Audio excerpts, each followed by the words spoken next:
عافية على أرضه أمام ضيفه فالنسيا بهدف ل2 ضمن الجولة الأولى من الدوري الإسباني. فوز منح رجال المدرب براخا نقاط 3 في بداية مشوارهم في منافسات الليغا للموسم الجديد.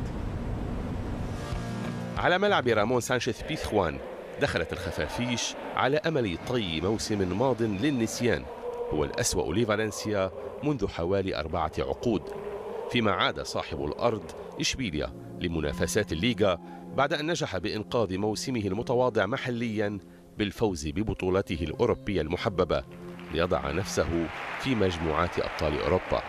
نعود إلى الأندلس حيث كان جس النبض الأول عبر رأسية النجم المغربي يوسف نصيري، كرة حطت في أحضان الحارس مامارداشفيلي، وكاد زميله أوكامبوس أن يفاجئ الضيوف، لكن تسديدته لم تصب الشباك لينتهي الشوط الأول دون أهداف.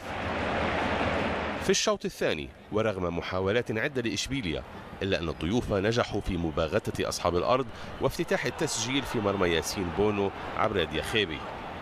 فرحة لم تدم طويلا، الطائر المغربي يوسف نصيري كعادته يرتقي فوق الجميع لتدون رأسيته هدف التعادل. بادي أراد أن يتدارك خطأه بآخر أكبر لينال البطاقة الحمراء، لينجح بعدها فالنسيا في استغلال النقص العددي لإشبيليا مدونا هدف الفوز عبر خابيغيرا في الدقائق الأخيرة، هدف منح فالنسيا انتصارا ثمينا في مستهل مشواره في الليغا. وكان رايو فايكانو قد قص شريط الموسم الجديد للليغا بالفوز على مضيفه الميريا بهدفين دون رد. الضيوف افتتحوا التسجيل في الدقيقة 20 عبر ركلة جزاء نفذها إيسي بالاثون بنجاح، قبل أن يحسموا الفوز بعدها بدقائق قليلة وبالطريقة ذاتها، وهذه المرة بتوقيع الفرنسي راندي انتيكيا.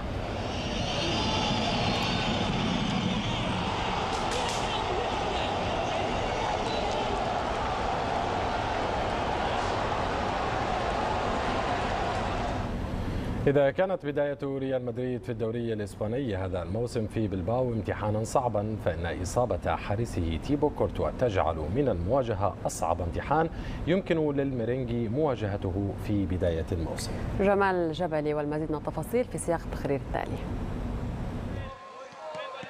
كان بالإمكان أكثر مما كان. قبل أمس كان الترقب من سيأتي ليدعم الهجوم، وفجأة سقط العملاق كورتوا متألما، ومعه سقط خبر إصابته بقطع الرباط الصليبي لركبته، إصابة كان لها وقع كبير على الفريق. معنويا أمس لم يكن يوما جيدا، بحيث أصيب أحد لاعبين المهمين، وهذه أمور واردة في كرة القدم. نتمنى له عودة سريعة، ثم نضع كامل ثقتنا في أندري لونين وهو حارس كبير. التعاقد مع حارس أصبح أمرا لا بد منه. حارس أول أم بديل للونين؟ لدينا متسع من الوقت حتى نهاية الشهر